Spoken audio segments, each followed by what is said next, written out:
everyone, and a very important session on the EU Partnership Assembly. My name is Georgina Wright, and I'm Senior Fellow and Director of the Europe Programme at the Paris-based think tank Institut Montaigne, and I'm delighted to be joined by Sir Oliver and Nathalie Loiseau, who I will introduce very shortly. So to start with, and I will be asking the first question to Nathalie, so I'll ask her to be prepared, is Nathalie Loiseau, who is the chair of the Parliamentary Partnership Assembly on the EU side, chair of the Subcommittee on Security and Defence of the European Parliament at the European Parliament. She's also a member of the Committees on Foreign Affairs and Foreign Interference in Electoral Processes, including disinformation. She led the Renaissance list during the 2019 election. She's a well-known figure in France, as she was also Minister for European Affairs in the French government from 2017 to 2019. Nathalie, thank you very much for being with us. And I'm also joined by Sir Oliver, who is the Conservative MP for North East Hertfordshire, and he is, of course, the chair of the Parliamentary Assembly, but on the UK side. He's done a number of things, including being a barrister, and he has served in the governments of 3 prime ministers as Pensions Minister, Courts and Justice Minister, and Solicitor General. Sir Oliver, thank you very much for being with us as well. Now, we've got, I think, just under 40 minutes to cover a lot of ground. And so I will encourage our viewers and listeners to submit as many questions as possible. I know I have a number of questions I'd like to ask, because as a former sort of Brexitologist, I'm now mostly focused on France's EU policy. So I have many questions for our 2 speakers. Now, just a reminder that this is being recorded as well, so people will be able to watch back. But perhaps, Nathalie, I'll start with you, if I may. The UK-EU relationship doesn't appear to be in a great place right now. Would you agree? And how, in your view, is the Partnership Parliamentary Assembly helping to build trust between these 2 blocks?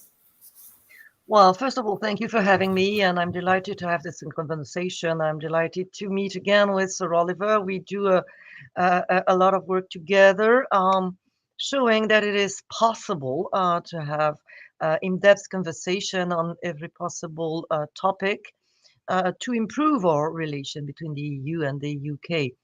Because so far, you're right, this relation could be better than what it is now. We are partners, we are allies, we are neighbors, and we are friends between the EU and the UK. But 6 years of Brexit eternity has made things a little more difficult than necessary. We thought that negotiating, signing, and ratifying the withdrawal agreement and the trade and cooperation agreement would help us turn the page and build a new relationship, a different one, but a strong one. So far, there have been positive outcomes of the efforts on both sides, but there are still obstacles, and you could sum them up when talking about Northern Ireland and the protocol, and also some slight difficulties in terms of citizens' rights, which should be improved. I sincerely think that there was a strong need for a parliamentary body between the EU and the UK, gathering people of goodwill and good faith, trying to address all the opportunities of stronger relation, and also to look at problems and see where the solution might be. We want to have a close look at what the Partnership Council is doing. We want accountability, and we're also here to provide with ideas and suggestions how to improve things. Wonderful, thank you. And I was wondering how long we could go into the conversation without raising the Northern Ireland Protocol. And I know that there have been a number of questions already from the audience. Thank you very much on that, and we will come back to them.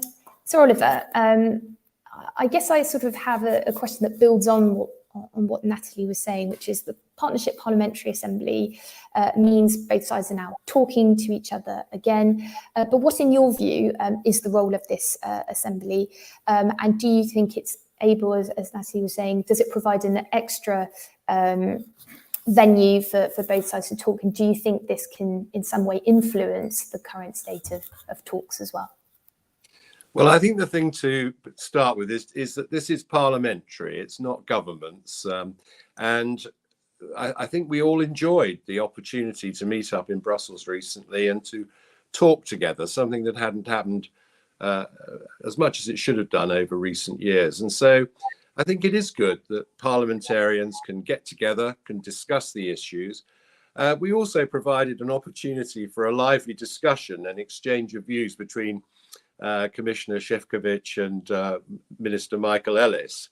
But it was interesting because it showed you that there was room for an agreement over the situation with the withdrawal agreement. They both agreed there was a landing zone. And I think that was a helpful thing to have had that opportunity to have that discussion with them both there together in the room. Because one of the problems at the moment is there's not enough talk between the two governments, the European Commission and the government of the UK. So it was an opportunity to talk, and I think that's something that's very good. We also had a very good exchange on Ukraine with the External Action Service representative and Minister for the Armed Forces from Britain. We are scrutiny as well, as Nathalie said. We're able to work together jointly as parliamentarians to hold the Partnership Council to account and to make sure that we see all their documents, know what their decisions are. And we are able now, because we've had our rules accepted, to make recommendations. And I think we'll certainly try to do that if we can. I don't know if Nathalie would agree, but I think that we want to offer some solutions. So on issues like energy cooperation, citizens' rights, which Nathalie mentioned, energy, science, traveling artists and musicians, there are a lot of these issues where I think we could talk them through and offer solutions. Now, of course, it's up to governments whether they accept them, but I think there's a very useful role for us there, and this will build trust.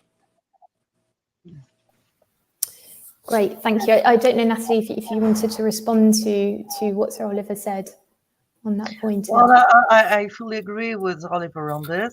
As often, we have very many opportunities to discuss in this and agree. I think that we both consider that every solution has to be bilateral, has to be negotiated. Unilateral decisions are not helpful, because every progress can only be built on trust and dialogue. And I think that there is still a need for further in-depth discussion between the British government and the Commission on what needs to be fixed, on finding solutions and not creating problems. I think that as parliamentarians, we don't make the decisions, but we are accountable to our voters, and we are representatives of our people. So we focus on realities on the ground, on opportunities when we see them, on difficulties when we find them, and we stick to facts, to numbers, to statistics, to realities, and not to ideology. And I really would like to urge the executives to do the same. Great, thank you for that. And just a reminder to encourage our participants to join in the conversation by using the hashtag EU UK Forum, and Twitter, of course, the handle is @EU UK Forum as well. Now, we've got two questions, but that are looking sort of more specifically at the Northern Ireland Protocol Bill and also concessions and what might we be able to do to improve that. So for a moment, I'd like to stay on the Parliamentary Assembly because, as you said, you're not negotiating, but you sort of play another role. I guess one question I had, and I'm sure many people listening also have, which is, you sort of talked about the Northern Ireland Protocol, Bill, Nathalie, you did in particular, but what do both parliaments see as the other great obstacles to closer EU-UK ties, or perhaps a more functioning relationship? Maybe Sir Oliver, starting with you. Well, we discussed all the areas that we could do cooperation in, things like research and science, and that there are many others, energy cooperation, and at the moment these are being held back because of the impasse over the situation in Northern Ireland, which is a very difficult situation for the UK government. There's no question that the unionist community in Northern Ireland extremely unhappy with the protocol. There have been some good discussions. Commissioner Šefčovič has been to Northern Ireland, and he knows that there is a real problem there. He said that there was a landing zone for an agreement, but they haven't landed on it yet. And so I agree with Nathalie that the governments really do need to get together, the Commission and the UK government, and really talk this through and find a way through it, because to hold up major cooperation on things like science and energy, citizens' rights, all these things, it's not good, because we are one of the big countries of Europe, even though we're no longer in the EU, and it's bad for both sides if we can't, get the benefits of our cooperation. I mean, we've actually done very well over Ukraine, for example, but we could do it in a lot of other areas. So I do think it's time for talks, is my view. Do you agree, Nathalie? Yes, I agree, and I have to say, I have to praise Maroš Šefčovič, the Vice President of the Commission, because he spent a lot of time going into every single detail of the protocol, even if the protocol was negotiated at length. But now, when it becomes a reality, we have to face both the opportunities, because there are opportunities thanks to the protocol. One, the Northern Ireland is both in the UK market and in the single market for goods. It provides for opportunities for investors and businesses. And I just learned that Marks and Spencer is opening 6 stores in Northern Ireland, which shows that some things are pretty well functioning, actually, much better than ideology portrays it. And he has provided with suggestions, and we definitely need to go through the suggestions and see what is workable, getting rid of ideology. You know that, for instance, on medicines, we on the EU side went the extra mile, because first, the protocol was very unusual for us. It's the first time that we ask a third country to proceed with checks for entering the single market. Of course, it can only work with trust and with transparency, so that we know what's taking place. And some progress could be made on this side. But on medicines, we decided as an exception that medicines coming from Great Britain would enter Northern Ireland, in order for patients in Northern Ireland to keep on going with their usual prescriptions. Let me tell you, it was not such an easy sale, neither in the European Commission nor in the European Parliament. I had to sell it myself to my colleagues to say, well, it's a very special situation. We have to do our best efforts so that people feel comfortable in the very specific situation of Northern Ireland. And we voted to change our own legislation for it. So when sometimes I hear or read in British media that the EU should show more flexibility, believe me, it's hard work asking my colleagues to provide with exceptions within the exceptions. And I'm not certain that we should go too far and creating a loophole in the entering in the single market, for one good reason. People of goodwill and good faith will find it probably even easier, but other sorts of people might engage in trafficking and smuggling of goods, and it would not benefit the UK, and certainly not the European Union. And we keep in mind on both sides that the thing that we definitely have to protect is the Good Friday Agreement. Nothing from each side should create a hard border. Nothing should make things more dangerous for the island of Ireland. You know that the European Union was always a protector of the Good Friday Agreement and a dedicated stakeholder and actor to protect the Good Friday Agreement. So let us stick to the realities. Let us listen to stakeholders on the ground. Maybe as a politician, I should not say that, but let's listen a little less to politicians and a little more to businesses and real people, their needs, their wishes. And of course, what makes things even more difficult is that the current Assembly of Northern Ireland is not functioning, and that's really a pity. Well, we've got clearly what you're. Oh, sorry. I don't know if I can just say it's a very worrying situation for the British government, what's happening in Northern Ireland, where we can't get our power sharing government up and running. We've got a long history of some very difficult things which have happened in Northern Ireland, the Troubles. And it is true that our friends in the European Union, in America, helped to put together the agreement that was reached. But there are some real difficulties at the moment. And I think that people who have looked at it, such as Nathalie, but also I think Commissioner Šefčovič recognises that there's a real problem. Certainly, people from all parties who are on our assembly on the UK side agree that there is a problem that needs solving.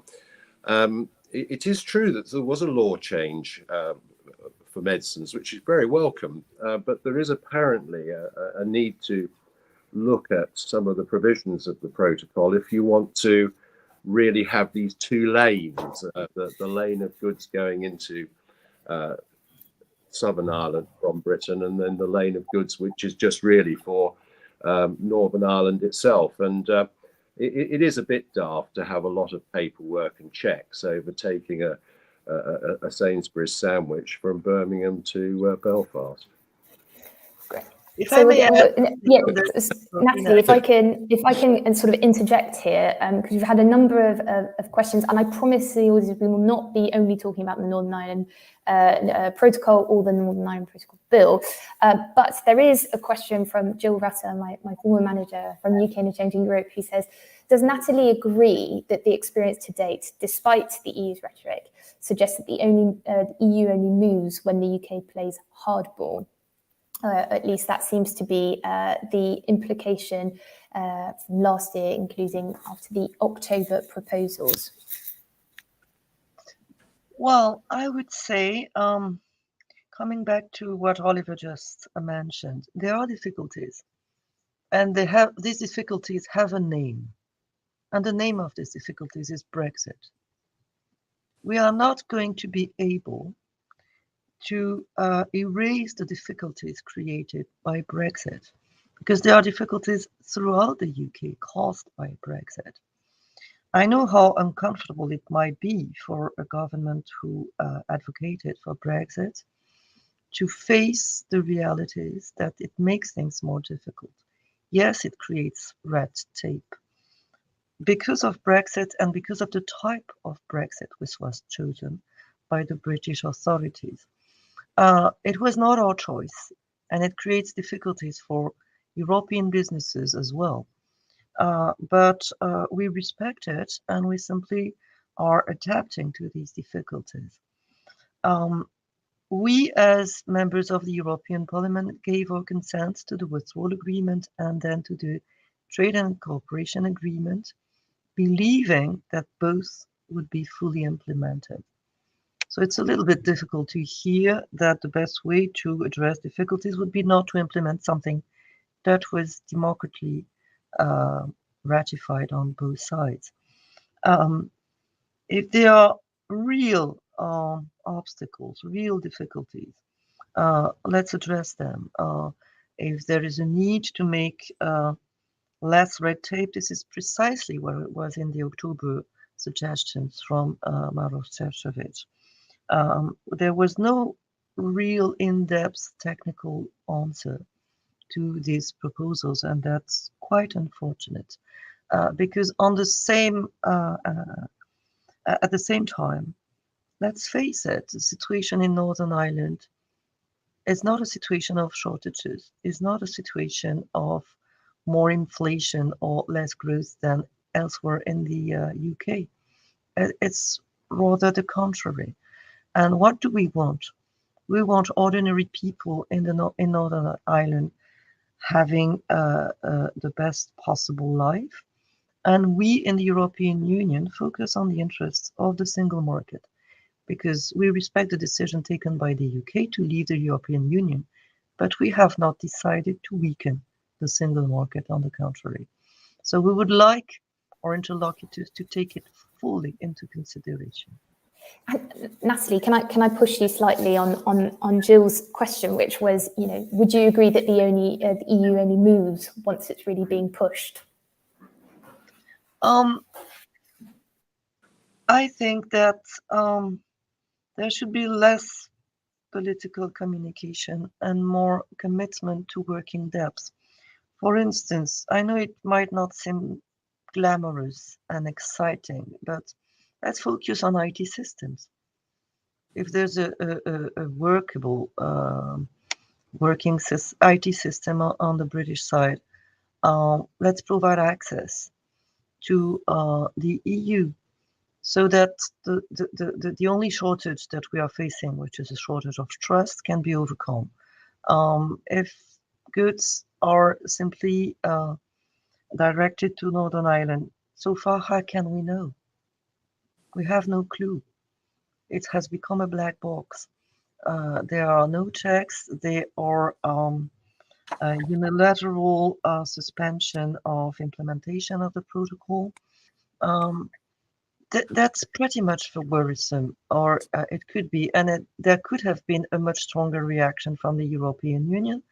We decided to suspend infringement procedure until we found out that the answer from the British side was tabling a draft bill to allow ministers to scrap parts of the protocol.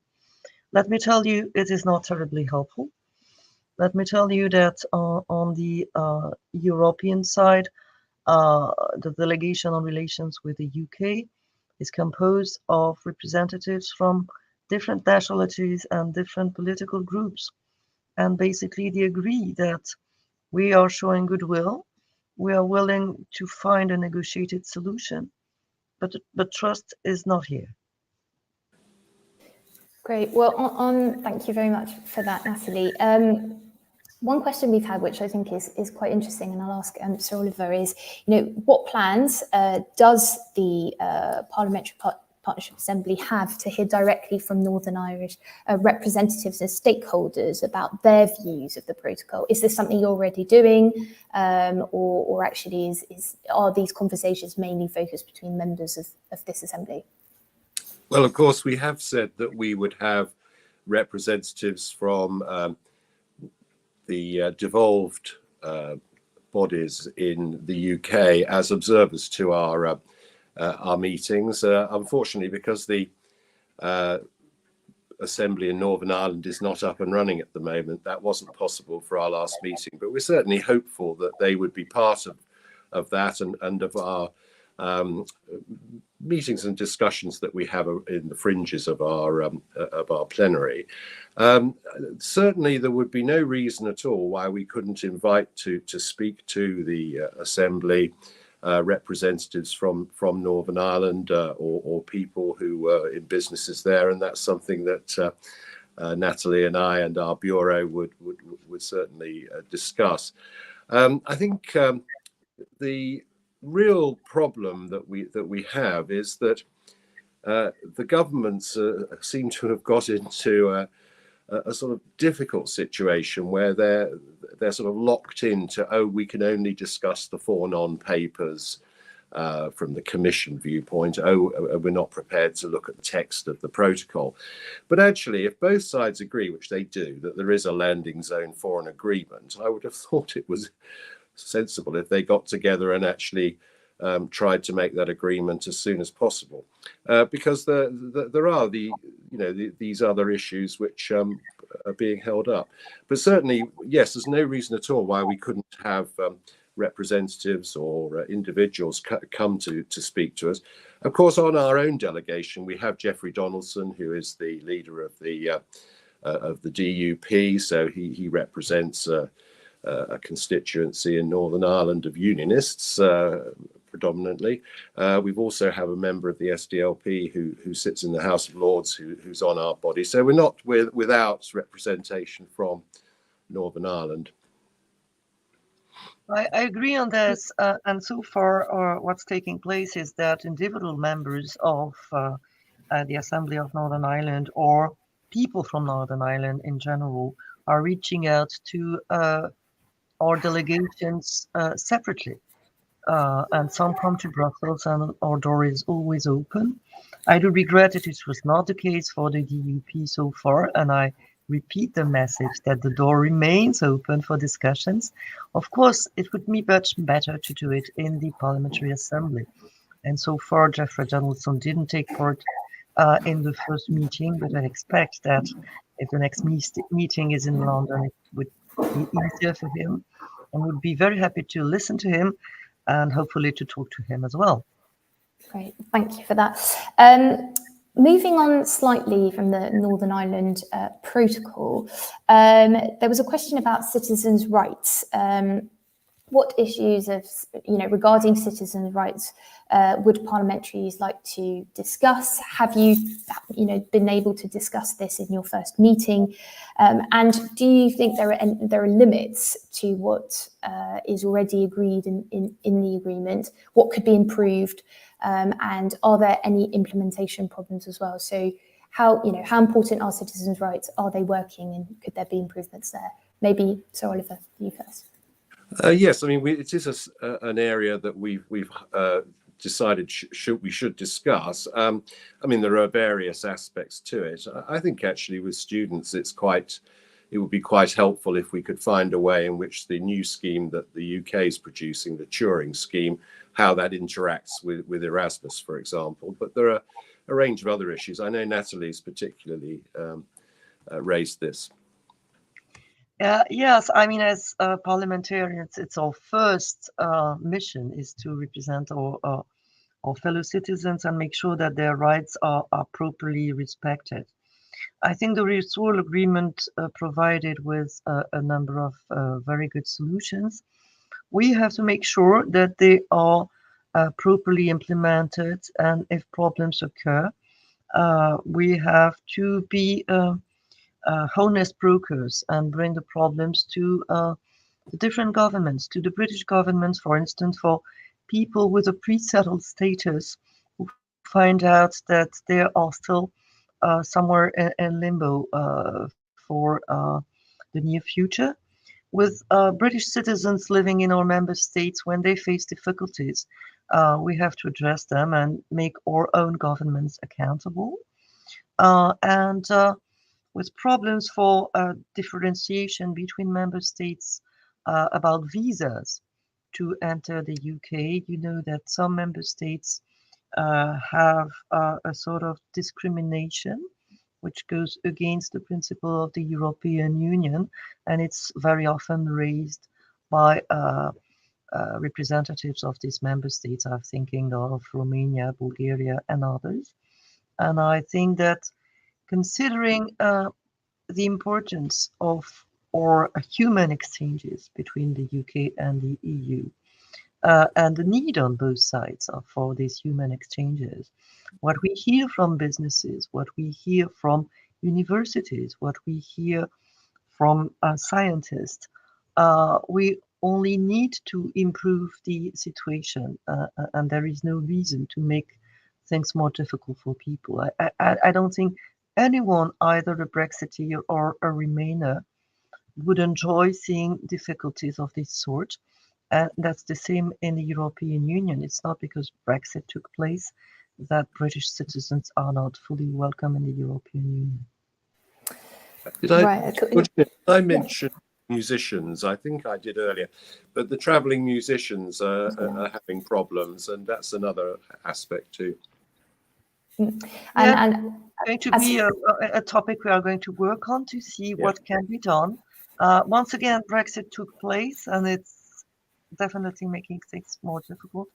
But if we can address it and make sure that cultural exchanges are still going on, we'll do our best.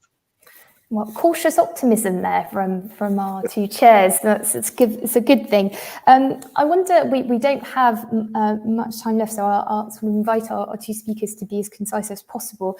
We had one question about the future, because obviously you've had one meeting and you talked about mostly sort of the TCA and problems involved, etc.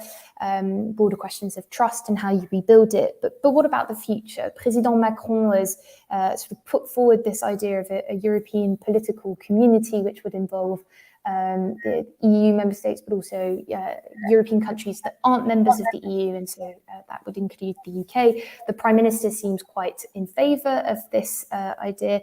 Do you think, and this is a question from Mark English, who's a policy advisor at the UK European Movement, do you think the UK should take part, and do you think this might help build trust? Maybe Sir Oliver first, and then Nathalie. Well, I do think it's good that President Macron has put forward this idea, and I also very much welcomed his remarks about the Queen's Jubilee, where I thought it was very moving what he said about the Queen.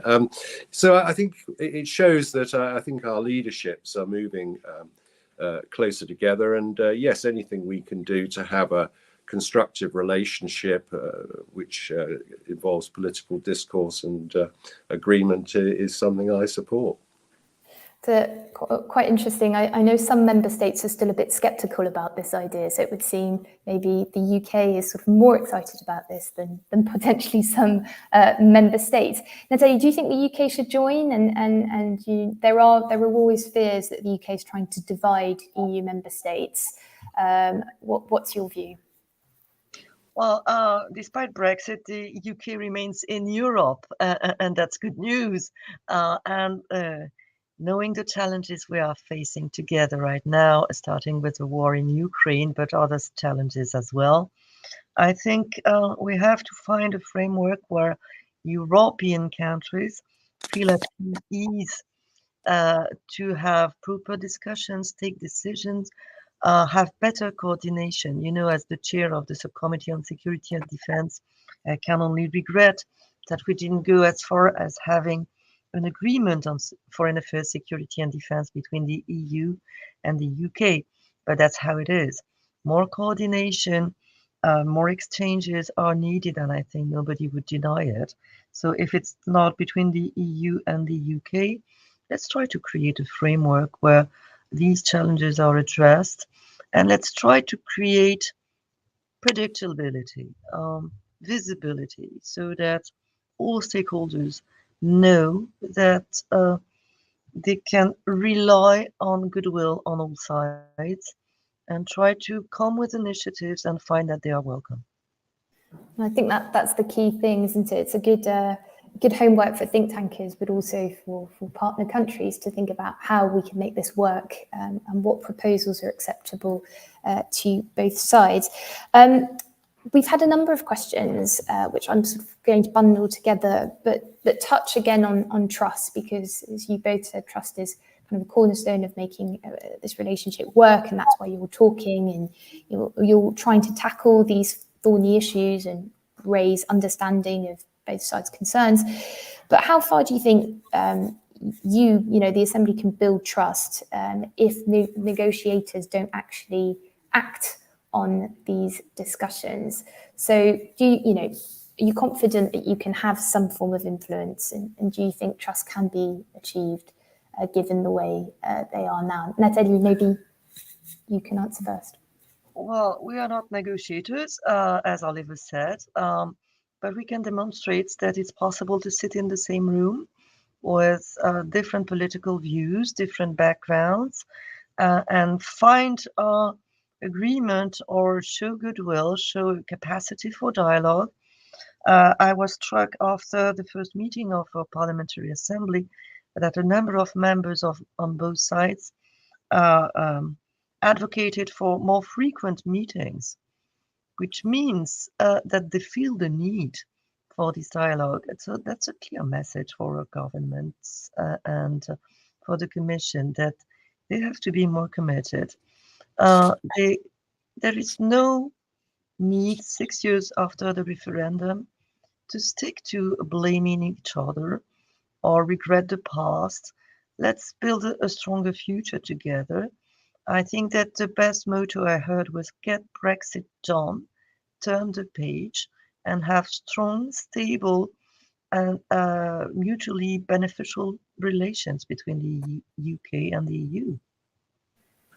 So Oliver, do you want to respond to that? Well, yes, I think the point I'd start with is that our delegations are full of experienced politicians who are, in our case, come from both sides of the arguments over Brexit, but they are people who are former cabinet ministers, people who are influential in the UK Parliament and with ministers. And I know the same is true of the delegation from the European Parliament. So I think that governments will listen to us. Of course, that doesn't mean that we are the government, we're not the negotiators, but I think we do have influence.